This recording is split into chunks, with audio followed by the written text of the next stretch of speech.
반갑습니다. 한 4개월 만에 이렇게 또 뵙는 것 같은데 너무 자주 뵈니까 안 지겹습니까? 그 웃음의 의미는 뭔고? 지겹다는 말인가? 저도 전혀 안 지겹습니다. 오면 이렇게 많이 환대를 해줘서 너무나 이렇게 감사하고 있습니다. 먼저 축하드립니다. 올해부터 나이가 2살 적어진다고 그러죠. 그래서 지금 좋으신 거. 지금도 많이 이렇게 젊어 보이시는데 계묘년이라고 그러죠. 뭐 검은 토끼, 블랙 토끼, 뭐 검은 토끼가 이랬는데 계묘년에 인사가 2마리 토끼를 다 잡으세요. 이것이 좋은 인사말이라고 그럽니다. 우리는 야베스의 기도처럼 복에 복을 더하는, 이 땅의 복도 누리지만 하늘의 복을 가득 누리는 2마리 토끼를 다 잡으시는 여러분들 되시기를 축복합니다. 저는 오늘 저에게 주신 이 시간에 오늘의 말씀으로 다시 주께로라는 제목으로 함께 은혜를 나누기를 소망합니다. 이주 목사님으로부터 오늘 금요 예배를 인도해 달라는 부탁을 받고 삐딱하면 사람 부르고 그런 인도를 이렇게 해달라고 부탁을 받고는 기도한 중에 하나님 너무 찾아가는데 오늘 무슨 말씀을 전해야 됩니까? 이렇게 기도를 하는 중에 하나님의 음성이 딱 들리는 거예요. 그 음성이 뭐냐? 저도 지금 사실 긴가민가합니다. 여러분들이 한번 판단해 주시면 감사하겠어요. 그 음성이 딱 들리는데 너에게로 또다시 돌아가기까지가 벌써부터 반응이 왜 이리 힘들었을까? 이제 나는 알아서 내가 죽는 날까지 널 떠날 수 없었는 걸 이렇게 이게 하나님 음성일까요? 아닐까요? 1번 하나님 음성이다. 2번 하나님 음성이 아니다. 어떻게 생각합니까? 아니 하나님이 기도를 무슨 말씀 전할까요? 기도를 하는데 하나님이 가요를 딱 가르쳐 준다. 근데 저는 그것을 하나님의 음성으로 들었습니다. 우리가 작년에 4월 20 며칠인가부터 코로나가 이제 하향 조정되면서 그때부터 대면 예배가 이제 시작이 되어지기 시작했습니다. 그 전에 우리도 핍박을 억압을 받은 거예요. 예배 경찰들이 큰 교회들은 못 들어가게 막 막고 인원 헤아리면서 그렇게. 그런데도 부곡 순복음교회는 한 번도 예배 뭐 집에서 드리라 이런 소리 안 했죠. 시간을 바꿔가면서도 예배를 이렇게 막 드렸는데 그 이후로 문제는 지금 회복된 지가 대면 예배로 다 허락되고 회복된 지가 뭐 7개월, 8개월이 다 돼가는데 아직까지 교회로 이렇게 돌아오지 못한 사람들이 있다는 거예요. 어떤 교회는 뭐 거의 다 돌아왔다 회복되었다고, 어떤 교회는 한 80%, 어떤 교회는 50%도 안 되는 교회가 있다는 겁니다. 그래서 그 여파로 우리나라에 한 5만 개 교회가 있다고 그러는데 10,000여 개의 교회가 폐쇄되고 문을 닫았다는, 하나님의 교회가 이렇게 문을 닫았다는 안타까운 마음이 이렇게 있더라고요. 집에서 영상으로 예배를 드리다 보니까 어느덧 처음에는 불편했겠지만 어느덧 편안해졌을까요? 아니면 아직까지도 코로나의 위협 때문에 오질 못하는 것인지 그렇게 안 오고 못 오는 사람들이 많은데 하나님을 떠난 사람들도 그만큼 교회가 10,000개가 없어졌다는 것은 하나님을 떠난 사람들도 그만큼 많아졌다는 것입니다.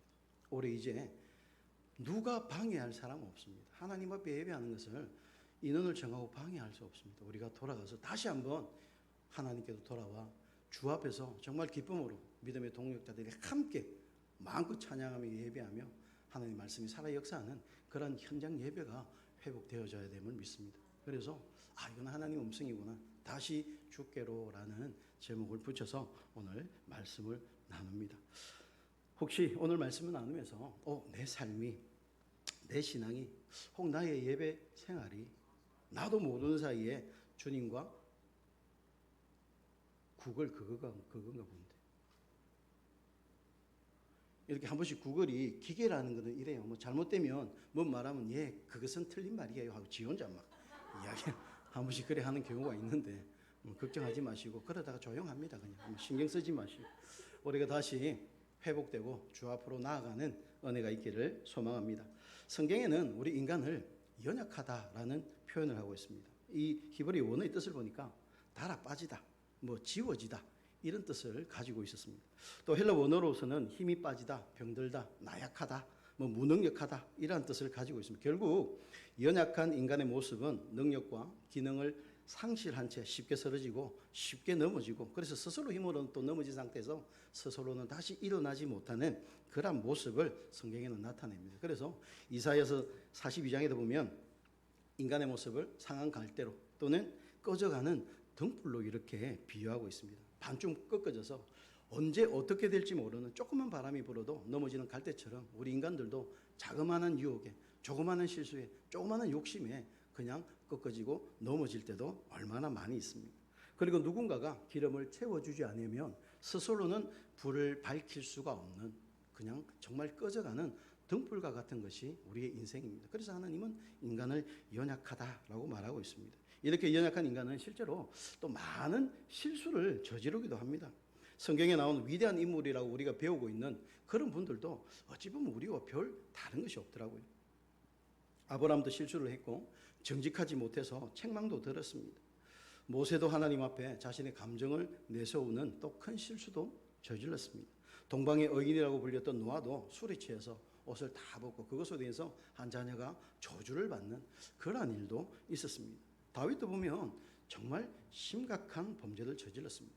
남편이 있는 아내를, 그것도 그 남편은 어디에 있습니까? 그 나라를 위해서 전쟁터에서 목숨을 걸고 전쟁을 하고 있는 남편이 있는 여자를 취하게 되고, 이것이 발각될까 봐 가전 건모 수술을 하는데도 그 남편은 나는 전쟁터에서 죽겠습니다, 뭐 진짜 그런 각오로 집에 안 돌아오지 않습니까? 그랬더니 정말 죽을 수밖에 없는 제일 사지로 전쟁의 제일 앞에 내몰아서 죽게 만들었죠. 그것은 살인교사라는 엄청난 죄인 것입니다. 물론 우리도 예외일 수는 없을 것입니다. 연약하기에 사람은 누구나 실수도 하고 실패도 하고 죄를 짓기도 합니다. 근데 중요한 것은 내가 실수를 했습니다. 그러면 그 다음에 내가 죄를 지었습니다. 그러면 그 다음에 범죄 이후의 모습이 중요한 것이죠. 예를 들자면 사울과 바울입니다. 하나님 보시기에는 둘 다 범죄자죠. 그런데 사울은 버리시고 다윗은 왕으로 세우셔서 엄청나게 사용하셨습니다. 위대하게. 또 예수님의 두 제자인 베드로와 발음이 제가 가룟 유다도 다 주님 앞에 한번 해보세요. 가룟 유다 해보세요. 주님 앞에 큰 죄를 다 범했습니다. 한 사람은 주님을 팔아버렸고 한 사람은 저주까지 하면서 모른다고 막 쌩까고 배신했습니다. 그런데 결론적으로 가룟 유다는 자살을 하였고 베드로는 용서를 받고 제자로서의 사명을 다 감당했습니다. 어떤 차이가 있을까요? 사울과 다윗, 베드로와 가룟 유다, 어떤 차이가 있을까요? 이것은 회개를 하였느냐 안 하였느냐, 다시 주께로 돌아, 고개 드세요. 그만 웃으시고 고개 드세요. 그만 웃으시고, 웃는 시간 끝났습니다. 회개의 차이라는 것이죠. 사울은 죄를 지적받고는 거짓말을 합니다. 이 소, 양 너무 좋아서 하나님 제사 드리려고요. 자기를 변명하기 바빴습니다. 그러나 다윗은 큰 범죄를 졌지만은 나단 선지자를 통해서 하나님이 책망하실 때 그 자리에서 무릎 꿇고 내가 범죄하였나이다 하나님 앞에 고백했습니다. 가룟 유다도 죄인 줄은 깨닫기는 했지만은 주께로 돌아가지 못하고 돈은 던져버리고 내가 잘못했다고 인정했죠. 하지만 자살로 인생을 끝내버렸습니다. 하지만 베드로는 주님이 찾아왔을 때 너 나 사랑하니? 나 하나님 사랑해요. 그렇게 하나님 앞에도 다시 돌아왔다는 것이죠. 회개하였느냐? 하지 못했느냐? 다시 주께로 돌아왔느냐? 그러지 못했느냐? 인간은 그 차이입니다. 오늘 본문의 호세아 선지자는 연약해서 쓰러지고 넘어진 이스라엘 백성들에게 여호와께 돌아오라 라고 외치고 있습니다. 여호와께로 돌아가는 것, 이것이 참된 신앙이고 참된 회개입니다. 연약한 인생들에게 죄가 있느냐 없느냐, 그것보다는 하나님께 돌아왔느냐 회개하였느냐, 그것이 더 중요한 것이죠. 우리는 참 죄를 범하지 않으려고 애를 쓰면 애를 쓸수록 자꾸만 무언가가 우리를 파고들지 않습니까? 혹시 작년에 나는 죄를 한 번도 안 지었다는 사람이 있습니까? 나는 개미 눈곱만큼도 죄를 안 지었다는 사람 손 한번 들어보십시오. 다 죄인, 교도소도 아니고 전부 다 죄인들만 모여 있는, 그렇습니다. 누구나 나는 죄 안, 번뜩 손을 내밀 만한 자신이 없는. 그래서 우리는 하나님이 필요한 오직 예수의 은혜만으로 살아가는 것입니다. 먼저 우리가 주일에는 다 천사죠. 다 성도입니다. 예배 드리러 오면 정말 그렇게 믿음이 좋은 사람이 없습니다. 집사님, 권사님 봉사하고 막 이러다가 교회 문을 탁 나서는 순간 사람들이 달라요. 어느 목사님 그러시더라고요. 제발 주차장에서 먼저 나가라고, 좀 싸우지 말라고.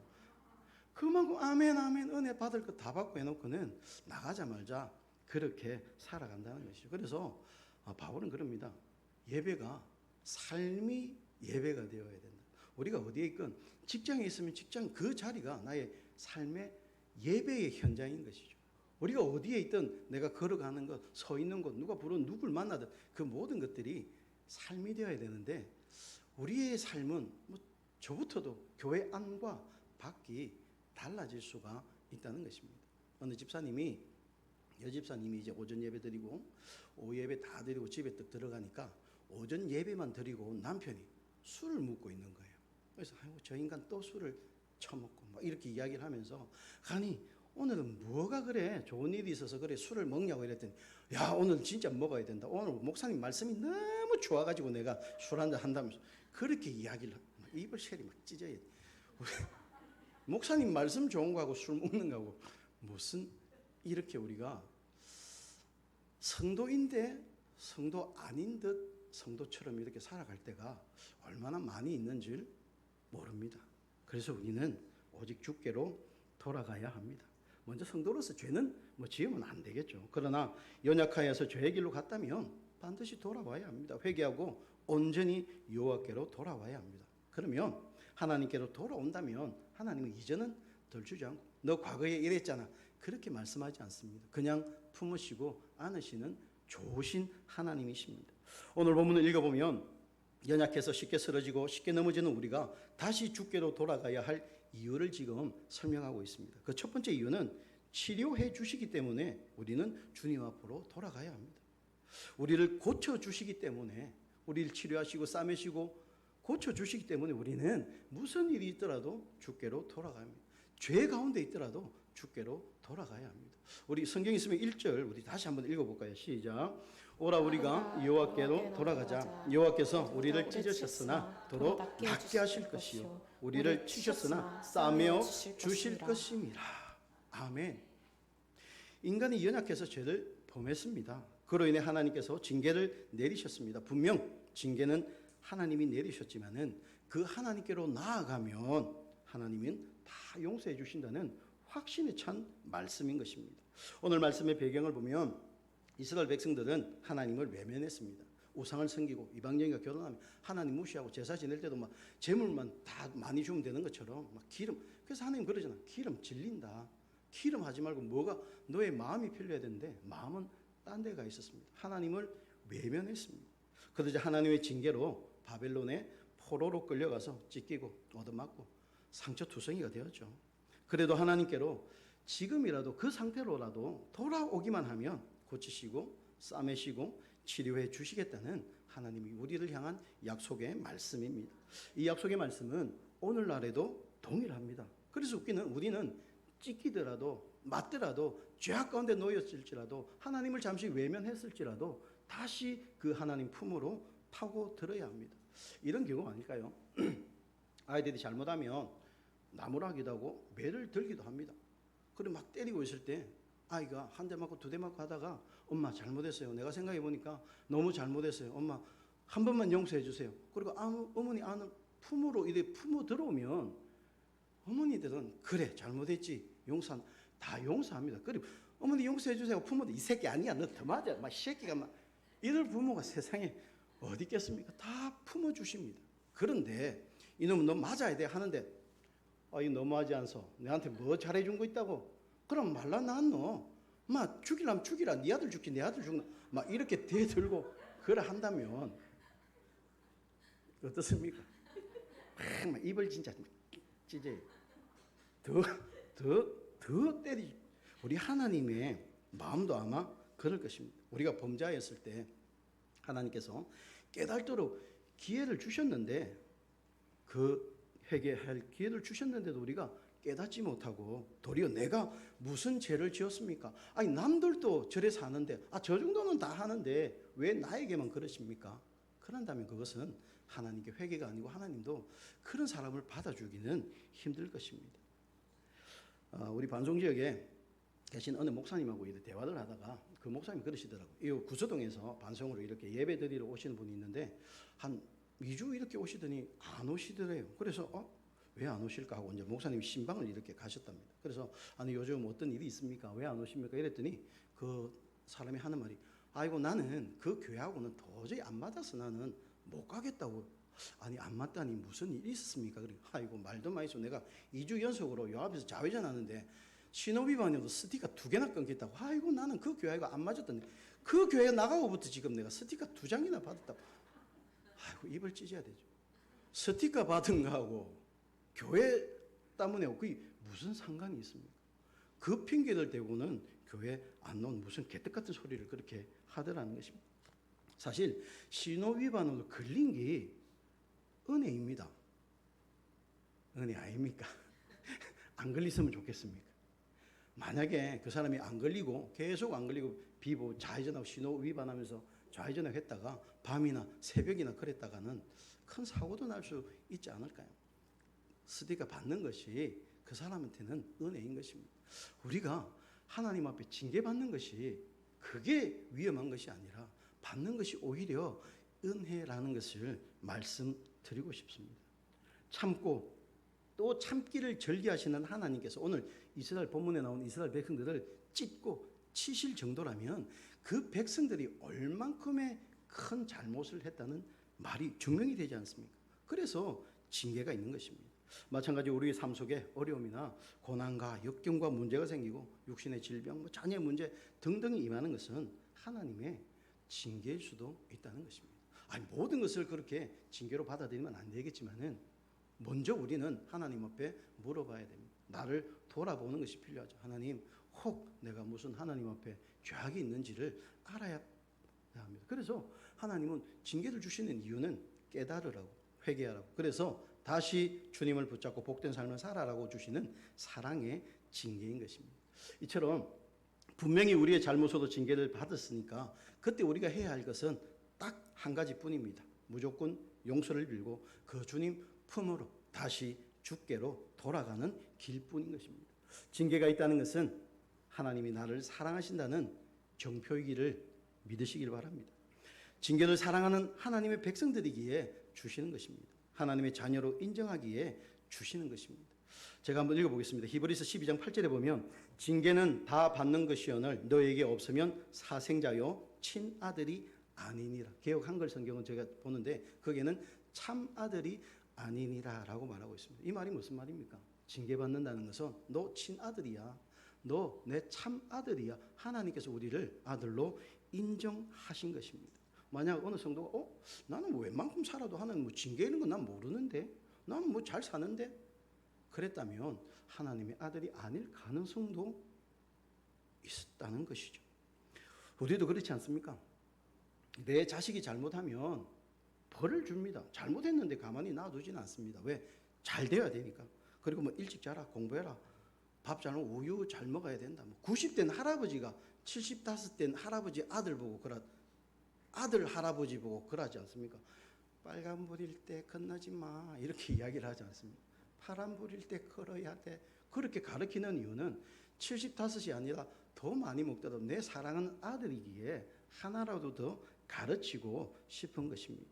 사랑하니까. 미운 놈 떡 하나 더 주고 고운 놈 매 하나 더 준다는 우리 속담이 틀린 말은 아닌 것 같습니다.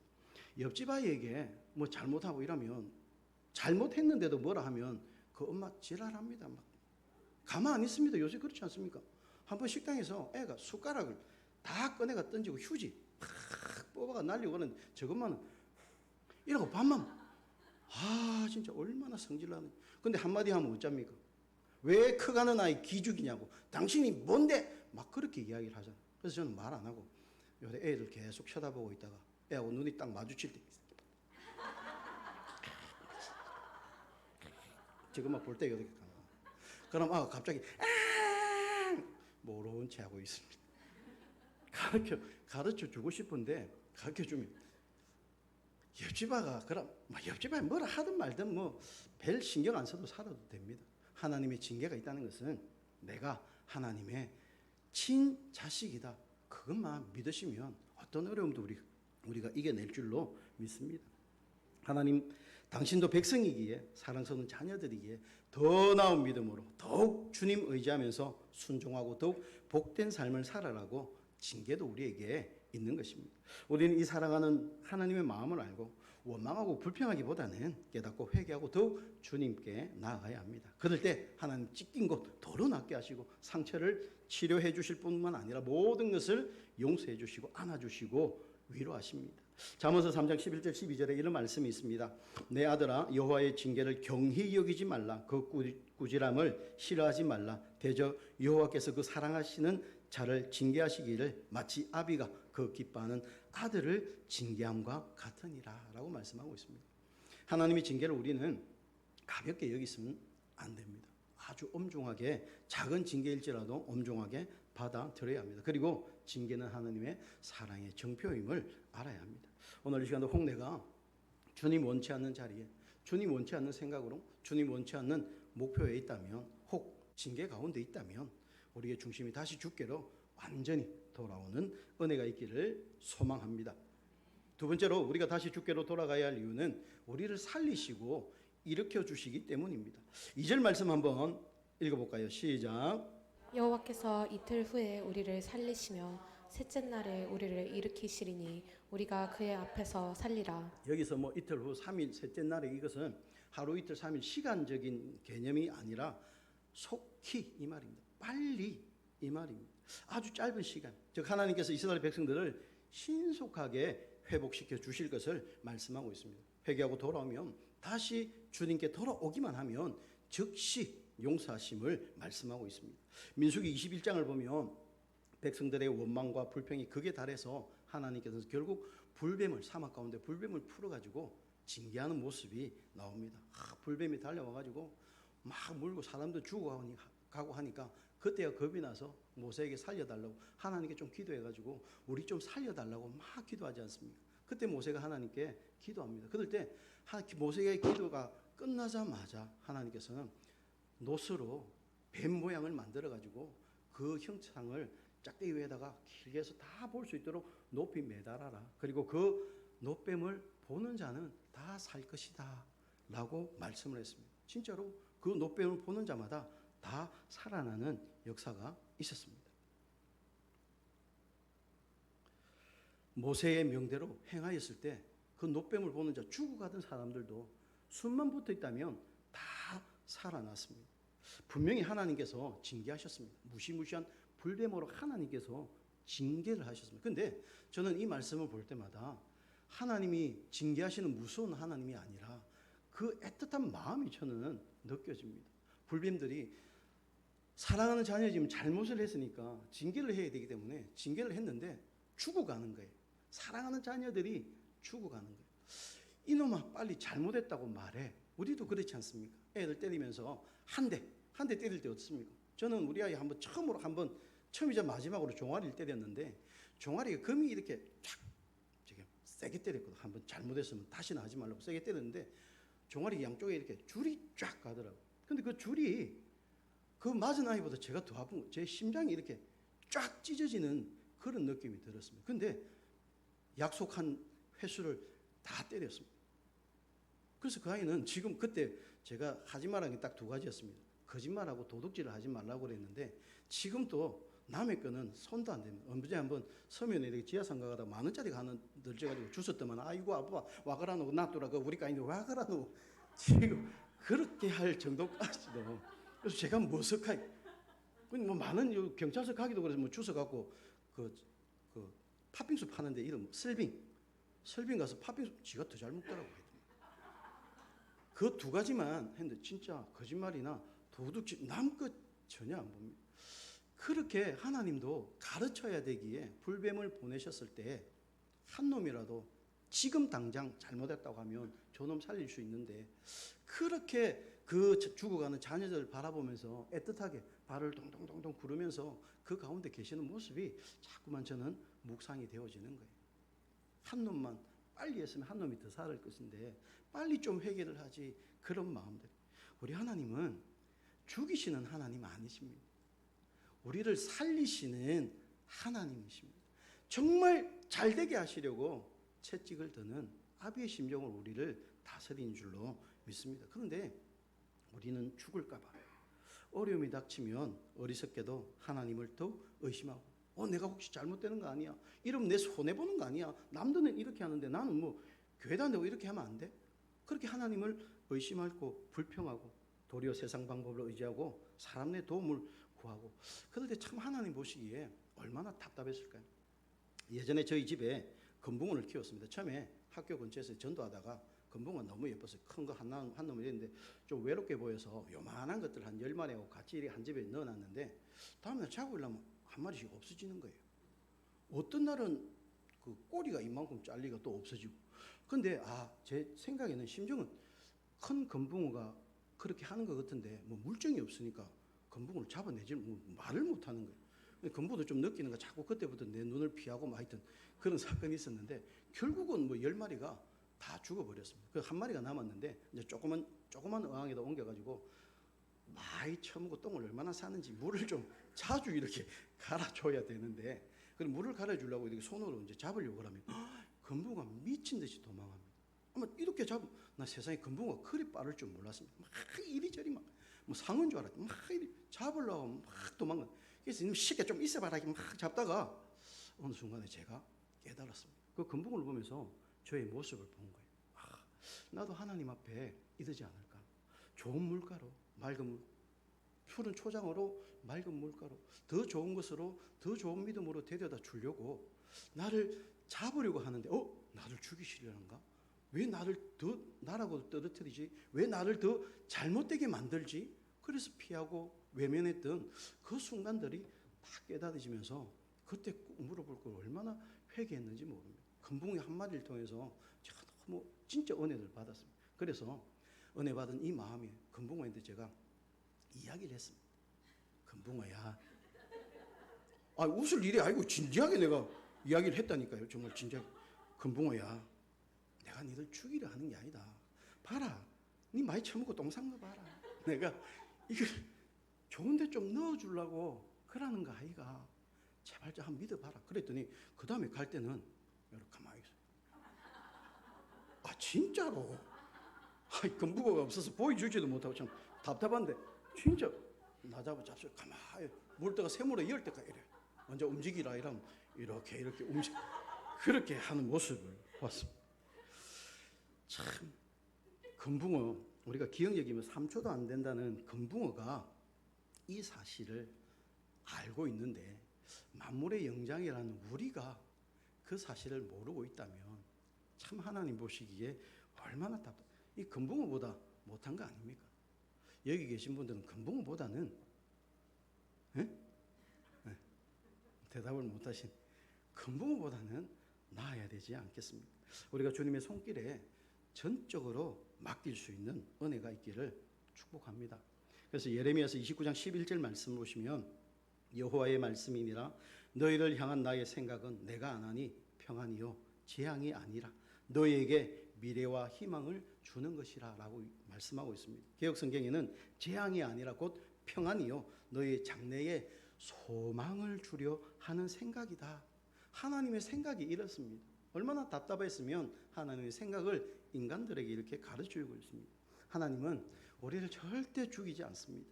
하나님 평안과 소망을 주시는 분이심을 믿으시기 바랍니다. 그래서 힘들면 힘들수록 주님께 나아갈 때 하나님께서 돌아올 때 우리가 살아납니다. 우리가 일어서는 역사가 있고 회복되어지는 역사가 있고 주님의 기적을 체험하게 되어집니다. 좋은 결과가 나타납니다.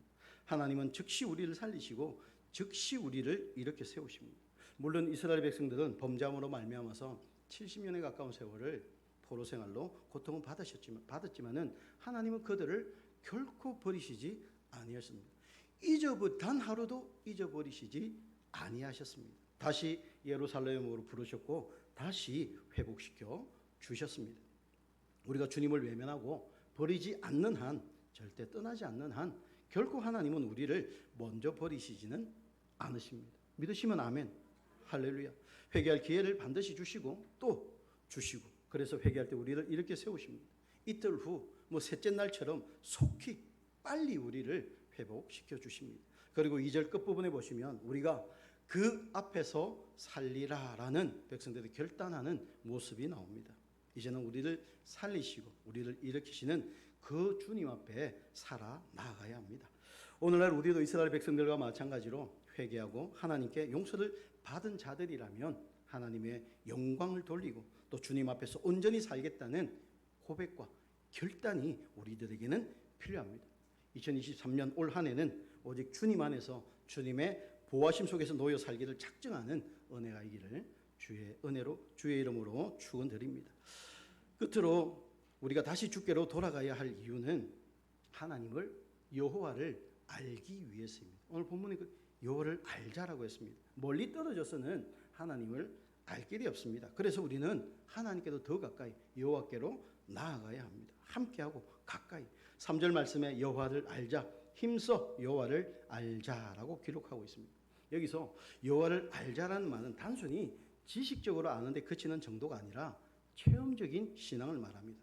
보고 들은 정보가 아니라 음식이라면 내가 먹어보고, 옷이라면 내가 입어보고, 어느 관광지가 좋다면 내가 가서 보고 경험하고 체험한 이러한 신앙을 말하는 것입니다. 내가 본 하나님을 우리가 알되 그렇게 알자라는 것입니다. 이 말씀 조금 뒤에 나누기도 하고, 우리가 알아야 할 하나님은 어떤 분이냐면 본문에 보시면 그의 나오심은 새벽빛같이 일정하니라고 말씀하고 있습니다. 이 말은 새벽에 항상 오듯이 우리 하나님은 언제나 변함이 없으시고 확실하신 하나님이시라는 것을 우리들에게 말씀하고 있습니다. 사무엘상 15장에 보시면 하나님은 거짓이 없고 변감이 없다, 즉 영원히 변치 않으심을 말씀하고 있습니다. 이사야 40장 8절에도 푸른 마르고 꽃은 시드나 우리 하나님의 말씀은 영원함이라. 세상이 모두 없어져도 하나님 말씀은 변함이 없습니다. 변개치 않습니다. 우리가 하나님을 알 때 이렇게 영원히 변함이 없으신 한결같으신 하나님으로 알아야 한다는 것이죠. 또 뒤에 이어서 비와 같이 땅을 적시는 늦은 비와 같이 우리에게 임하시리라 라고 말씀하셨는데, 여기서 말하는 앞에 말하는 비는 이런 비를 말합니다. 농사를 지을 때 비가 와야 땅이 물러져 가지고 호미도 잘 들어가고 농사 지기가 편리합니다. 그래서 이런 비를 하나님이 주시는 거고, 뒤에 나오는 늦은 비는 곡식이 익으려면 태양과 물이 있어야 되지 않습니까? 곡식이 익을 때쯤 수확 시기에 가장 중요한 비, 그것이 늦은 비를 말하고 있습니다. 이처럼 비는 하나님이 주시는 것입니다. 아무리 뛰어난 농사 기법을 가지고 있더라도 태양과 비가 물이 없다면 안 되지 않습니까? 하나님이 이렇게 우리 인생에 살아감에 있어서 무엇이든지 때에 가장 알맞게 적합하게 형통하도록 하나님께서 축복하신다는 뜻입니다. 우리 모두가 그 주님을 더욱더 깊이 알게 되어지기를 바랍니다. 주식 동향만 알지 말고 어느 미장원이 빠마 잘하더라 뭐 그런 거, 교회만 아이고 성님 그 옷 어디서 샀어요? 언니도 아이고 성님이라고 부르는 사람들이 있더라고. 아 빠마 잘 됐네요. 뭐 그렇게 그런 것만 알지 말고 우리가 하나님을 조금 더 알아갈 수 있는 새해가 되어지기를 축복합니다. 그래서 오늘 본문 3절에 호세아 선지자는 여호와를 알자, 힘써 여호와를 알자 두 번씩이나 강조하고 외치고 있습니다. 이때가 언제나 지금으로부터 2750여 년 전에 선지자가 외친 소리입니다. 그때로 끝나는 것이 아니라 지금 이 시대에 정말 이 말씀이 우리에게 울려 퍼지는 선지자의 말씀이 되어야 될 줄로 믿습니다. 왜냐하면 우리가 하나님을 모르면 하나님도 우리를 모른다고 말씀하시기 때문에, 하나님이 우리를 모르면 우리는 그냥 망한 인생이 되어지기 때문에 우리는 적극적으로 어떻게 하든 하나님을 알기를 힘써야 합니다. 호세아 4장의 선지자는 백성들이 하나님을 모르기 때문에 망하게 되었다고 탄식하고 있습니다. 그리고 4장 7절에 보면 저희는 번성할수록 내게 범죄하니 내가 저희의 영화를 변하여 욕이 되게 하리라는 무서운 하나님의 말씀이 있습니다. 이스라엘 백성들이 부요해져서 잘 먹고 번영하면 번영할수록 하나님으로부터는 더 멀어지고 더 큰 죄 가운데 있었다는 것이죠. 어찌 보면 오늘날 우리나라와 처지가 그렇게 다르진 않습니다. 하나님의 은혜로 이렇게 부유한 나라가 되었지만은 오히려 하나님과는 점점 요즘 기도원에 사람이 없다는 겁니다. 산에 주여 비누도 덮어쓰고 기도하는 사람이 요즘에 찾아보기가 힘든 시대라고 그렇게 이야기를 하고 있습니다. 하나님은 알기보다는 뭐 다른 놀거리, 볼거리, 먹거리, 재미거리에 팔려 있습니다. 방송 보면 알지 않습니까? 방송 제일 많이 하는 게 먹방이죠. 먹는 거. 두 번째 여행 다니는 거. 세 번째가 여행 다니면서 먹는 거. 맨날 먹고 여행 다니고 여행 다니면서 먹고 요즘 뭐 골프 치고 드라마 했다 하면 삼각은 뭐 각도 아니라 그죠? 그런 관계. 뭐 사각, 오각, 뭐 동성애까지 너무나 그런 것들로 판 범죄 뭐 이런 것들이 파는 치는 그런 세상이 되었습니다. 정말 믿는 우리들이 이 나라를 위해서 먼저 기도해야 될 줄로 믿습니다. 영화를 변하여 욕이 되게 하시겠다는 하나님의 말씀을 우리는 기억해야 합니다. 그 무엇보다 여호와 하나님을 마음을 알기를 힘써야 합니다. 그리고 우리 자녀들에게 하나님을 바로 알도록 가르쳐야 합니다. 이스라엘 백성들이 하나님을 모르는 이유는 제사장들이 백성들에게 하나님의 말씀을 안 가르쳤다는 거예요. 백성들이 하나님의 말씀을 배우지 않았기 때문이라고 성경은 기록하고 있습니다. 우리의 자녀들이 믿음의 유산으로 주고 하나님을 알 수 있도록 우리 부모 세대가 가르쳐야 합니다. 안 가르치면 주일학교 몇 년 지나서 전 교회 주일학교라고는 중고등부 올라가면 뭐 다 없어지지 않습니다. 제대로 가르치지 않아요. 사무엘상 2장 12절에 보면 엘리의 아들은 불량자라 여호와를 제사장 엘리의 아들들이 하나님을 알지 못한데 제사장 아들들이 지금이 아마 그런 시대가 되어버리지 않는. 그래서 블레셋과의 전쟁터에서 나가서 두 아들이 그냥 죽어버리고 충격에 엘리 제사장도 죽어버리고 하나님 모르면 이렇게 망합니다. 사사기 2장 10절에 보면 그 세대의 사람도 다 그 조상에게로 돌아갔고 그 후에 일어난 다른 세대는 여호와를 알지 못하여 여호와께서 이스라엘을 위하여 행하신 일도 알지 못하더라. 이스라엘 백성들도 하나님을 알지 못했습니다. 그래서 결국은 하나님의 징계로 이방의 침략과 억압을 받았습니다. 하나님을 알지 못해서 힘써 알려고 하지 않아서 당한 고통들입니다. 오늘 본문에 기록된 힘써 여호와를 알자라고 할 때 이 힘써라는 그 히브리 원어를 보니까 추적하다, 뒤따르다 이런 뜻이 있었습니다. 우리가 하나님을 어떻게 아느냐? 힘써 알자는 말은 하나님을 알고 섬기는 일에 온 마음과 정성을 다하여 쫓아가듯이 열심히 쫓아가듯이 따라가듯이 그렇게 아는 것을 의미하고 있습니다. 하나님을 아는 만큼 우리의 믿음이 달라집니다. 하나님 앞에 충성이 달라집니다. 하나님 앞에 감사가 달라집니다. 그리고 받는 복이 달라집니다. 은혜가 달라집니다. 그래서 오늘 본문 6절에서도 제사보다 번제보다 하나님 알기를 원하노라 라고 말하고 있습니다. 요즘 핸드폰이 뭐 100만 원이 훌쩍 뛰어넘지 않습니까? 그런데 그 비싼 핸드폰 가지고 여보세요? 요것만 하고 있다면 얼마나 아깝습니까? 요즘 그거 갖고 밖에 나가면 남들은 뭐 세탁기도 돌리고 밥 해놔 이런 밥도 하고 아까 뭐라 카지 혼자 뭐 이야기도 다 하는데 남들은 똑같은 기계로 밖에서 운전하면 집에 들어 볼라 켜줘 이러면 네 이러면서 볼라 다 켜주고 그러는데 자기는 비싼 거 가다니면서 집에 가고 이러면 내가 다 끄야 돼. 내가 막 불평하면서 그래 한다면 얼마나 낭비입니까? 기계든 사람이든 사람 관계도 마찬가지입니다. 서로를 잘 알 때 그 관계가 좋아지는 것이죠. 아내가 남편을 마음을 알 때 또 사랑받고 남편이 저 아내의 마음을 알 때 사랑받고 완전히 이것이 달라지지 않습니까? 말이라 한마디라도 그 아내가 예쁘게 머리 팍 미장 같은 빠마 해가지고 여보 나 어때요? 이렇게 대가리 꼬라지가 막을로 이러면 마음이 뭐가 되겠습니까? 뭐 예쁘다 무슨 소리를 듣고 싶어서 이야기했을까요? 예쁘네 이 한마디면 되는데 그거 돈 드는 것도 아니고 대가리 꼬라지 뭐 이왕 한 거 어쩔 겁니까? 말이라도 그러면 그 상대방의 마음을 잘 저 양반 나를 좀 이렇게 생각을 하지 않겠습니까? 사람 관계에도 아내를 알기를 힘쓰면 또 남편을 알기를 힘쓰면 서로의 관계가 또 달라집니다. 저도 몇 해 전부터 이제 철이 좀 들어가면서 아내의 마음을 조금씩 알았습니다. 제가 할 줄 아는 건 아무것도 없었습니다. 우리 집사님이 저한테 시집 올 때 자주 말씀드리지만 제가 아무것도 가진 건 인물 하나밖에 없었습니다. 그 인물 아니 너무 크게 웃으시네. 그거 하나 보고 이제 집사님이 시집 왔는데 제가 손도 까딱 안 하고 가만 누워가지고 뭐 있으면 발로 이렇게 툭 밀고 좀 그런 스타일이고 바로 옆에 있는 리모컨도 그거 한번 가봐라 이렇게 그렇게 했던 했었는데 어느 날 아내가 힘든 모습이 어느 날 순간 딱 보이더라고요. 그래서 요새는 집에 일을 많이 도와줍니다. 세탁기 돌리고 빨래 꺼내가지고 건조기에 넣고 덜내가지고 수건은 수건대로 옷은 옷대로 위에 또 양말은 양말대로 해가지고 각자 방에 다 넣어주고 청소기 막 돌리고 설거지 있으면 설거지 막 주고 섭진이 막 설거지 막 해주고 그랬더니 아내가 제 마음 저 사람이 나를 이러면서 좀 제가 아내 마음을 아니까 이 반찬이 달라져. 이 생선을 구워가지고 아들하고 밥 먹을 때 생선을 구울 때 아들은 생선을 구워 손도 못 대게. 야야 그 하지 마라. 고기 제일 맛있는 거 대가리 어도일미라고. 대가리는 저한테 다 줍니다. 제가 아내 마음을 아니까 저에게 그렇게 하는 거예요.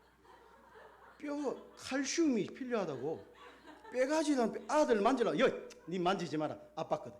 빼가지는 저한테 다 저를 그만큼 사랑하시는 거지. 아닙니까? 난 사랑한다고 알고 있는데.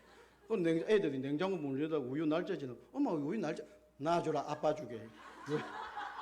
단백질이 풍부하니까 우유. 엄마 두부 상했는 놔줘라 아빠 주게. 왜? 콩이 몸에 좋거든. 얼마나 저를 사랑하는지 하는 아내를 알면 알수록 반찬들 서비스가 달라져. 근데 또 이런 이야기하면 엄마야 그 사모님은 어쨌든 남편한테 대가리만 주고 빼가지만 주고 이렇게 웃자고 하는 소리니까 또 그렇게 생각하시면 안 됩니다. 서로를 조금 더 깊이 알자 그런 말을 전하고 싶어서입니다. 그러면 힘써 안다는 것은 우리가 어떻게 하나님을 아는 것일까요? 앞서도 잠시 말씀드렸지만은 아는 것에는 두 가지 있습니다. 지식적으로 아는 거, 그냥 사람들이 말하고 듣고 뭐 이렇게 해서 아는 거, 물론 이렇게 아는 것도 중요합니다. 그러나 오늘 본문에서 하나님을 힘써 알라 하는 말은 그렇게 아는 것이 아니죠. 오늘 본문에 기록된 알자라는 히브리 단어가 야다라는 단어입니다. 그 뜻은 보아서 확인하여 안다. 속속들이 다 안다라는 뜻입니다. 어느 믿음 좋은 사람이 만난 그 하나님을 아는 것이 아니라 뭐 부흥에 와서 강사가 이야기한 그 하나님을 아는 것이 아니라 우리 교회 장로 뭐 권사님 집사님이 아는 하나님을 내가 아는 것이 아니라 내가 만나고 내가 느끼고 내가 만져보고 내가 체험하고 아멘 할 때까지 내가 경험하고 시키게 하고 내가 체험하고 경험하고 내가 만난 그 하나님으로 우리는 남들이 100번 만나도 내가 한 번 못 만나면 나는 하나님을 알지 못하는 상태인 것입니다. 내가 체험해야 되는 것이죠. 오늘 회사에서 보면 기록된 알자라는 말의 원어가 야다라고 했는데 이 단어는 창세기 4장에 나옵니다. 아담이 그 안에 하와와 동침하매라고 할 때 이 동침이라고 번역되어진 단어가 야다. 오늘 알자라는 히브리어 단어 야다와 똑같은 단어입니다. 그러니까 창세기에서는 동침으로 호세아서는 알자라고 번역이 되어졌다는 것입니다. 즉 오늘 본문에 알자라는 말과 창세기 4장의 기록 동침이라는 말은 같은 히브리어 단어, 같은 단어를 사용하고 있습니다. 무슨 말인 줄 아시겠습니까? 하나님을 우리가 어떻게 알아야 되느냐? 대충 아는 것이 아니죠. 남편 아담과 아내 하와가 서로 동침하는 관계처럼 서로에 대해서 모르는 것도 없고 너무나 잘 아는 그러한 관계를 말합니다. 오랜 세월을 함께하고 친밀하게 서로를 경험하고 그 마음을 이해하고 알고 있는 그런 상태를 말하고 있습니다. 우리가 하나님을 이렇게 알아라, 야다로 알아라라고 말씀하고 있습니다. 하나님을 알 때 이렇게 친밀하게 우리도 하나님을 알게 되어지기를 축복합니다. 우리가 이렇게 하나님을 알게 되면 우리가 인생을 살아가면서 놀랄 일도 염려할 일도 근심할 일도 더더욱 작아집니다. 무서움도 없어질 것입니다. 창세기 22장에서 하나님은 아브라함에게 이삭을 번제로 바치라고 합니다. 이삭이 어떤 자식입니까? 어떻게 그렇게 바칠 수가 있습니까? 그런데 어떻게 합니까? 순종했습니다. 왜? 아브라함은 하나님을 알되 야다로 제대로 알았거든. 하나님 쓸데없는 건 나에게 시키실 하나님은 아니다. 이유 없이 나를 괴롭히는 하나님 아니다. 바치면 반드시 더 좋은 결과가 있을 것이다. 아니 하나님은 살려주실 것이다. 나는 방법을 잘 모르지만 하나님은 이삭을 분명히 내 아들 살려주신다. 하나님을 야다로 제대로 알고 있었기에 아들까지도 바칠 수 있는 믿음이 되었다는 것입니다. 우리는 어떻게 하나님을 알 때 이렇게 끝까지 할 수 있으면 할 수 있을 만큼 하나님을 알아갈 수 있게 되어지기를 바랍니다. 그런데 그렇게 하나님을 알면 우리는 불순종은 사라집니다. 하나님 앞에 반문하는 것이 왜 나만 이러냐고, 왜 나만 이런 반문이 사라질 것입니다. 하나님께서 행하시는 모든 일에는 반드시 뜻이 있습니다. 그리고 하나님은 결코 우리를 망하게 하지 않는다고 했습니다. 이유 없이 힘들고 이유 없이 고통 가운데 두질 않습니다. 그리고 우리가 이기지 못할 시험은 아예 주시지도 않을 뿐더러 시험을 주시면 이길 능력도 힘도 함께 주시는 줄도 믿습니다. 혹 지금 힘든 일이 있다면, 혹 고통 가운데 있다면, 혹 마음에 상처를 안고 있다면, 혹 누구에게 말할 수도 없는 고민이 있다면, 그렇다면 우리가 나아가야 될 분은 오직 나를 너무나 잘 알고 내가 알고 싶어하는 그 하나님 한 분인 줄로 믿습니다. 하나님을 알되 힘써 알아가게 되어지기를 바랍니다. 우리가 믿는 하나님은 좋으신 하나님, 우리를 살리시는 하나님이십니다. 말씀했습니다. 오늘 호세아 선지자는 하나님께도 돌아가자고 외치고 있습니다. 비록 징계가 있지만은 그 징계는 사랑의 징표임을 믿고 더욱 주께로 돌아가자고 외치고 있습니다. 그 말을 듣고는 하나님께 돌아갈 수 있는 자가 누구일까요? 바로 하나님을 알되 야다로 제대로 체험적으로 경험해서 그렇게 아는 자들이 하나님께로 돌아갈 수가 있는 것입니다. 오늘 우리는 이렇게 하나님을 알게 되어지기를 바랍니다. 그리고 우리에게 임하는 인생의 모든 길중화복이 주님으로부터 말미암고 주께로부터 시작되었음을 다시 한번 깨닫게 되어지기를 축복합니다. 그래서 고난이 올 때 내 팔자야 아니라, 왜 나에게만이 아니라 먼저 나를 한번 돌아보고 나의 신앙을 점검하며 다시 주님께로 돌아오는 은혜가 있기를 간절히 소망합니다. 그래야 할 때 이전보다 더 우리를 사랑하시며 더 큰 일꾼으로 세워주실 줄로 믿습니다. 다음 주가 지나면 설날인데, 설날은 음력으로 새롭게 또 한 번 2023년을 시작하는 해입니다. 정초에 세웠던 계획이 좀 무너지나요? 그러면 우리는 또다시 시작하면 됩니다. 이때에 새로운 마음과 새로운 각오와 또 다짐으로 오늘 우리에게 주신 이 말씀으로 우리의 삶이, 우리의 신앙이 새 출발이 되어져서 온전히 다시 주께로 돌아와서 주 안에서 복된 삶을 누리면서 또한 주님을 드러내고 나타내고 증거하는 제자의 삶을 올 한 해 다 살아내시기를 주님의 이름으로 축원드립니다. 할렐루야. 우리 찬송 한 장 드리고 함께 기도했으면 좋겠습니다.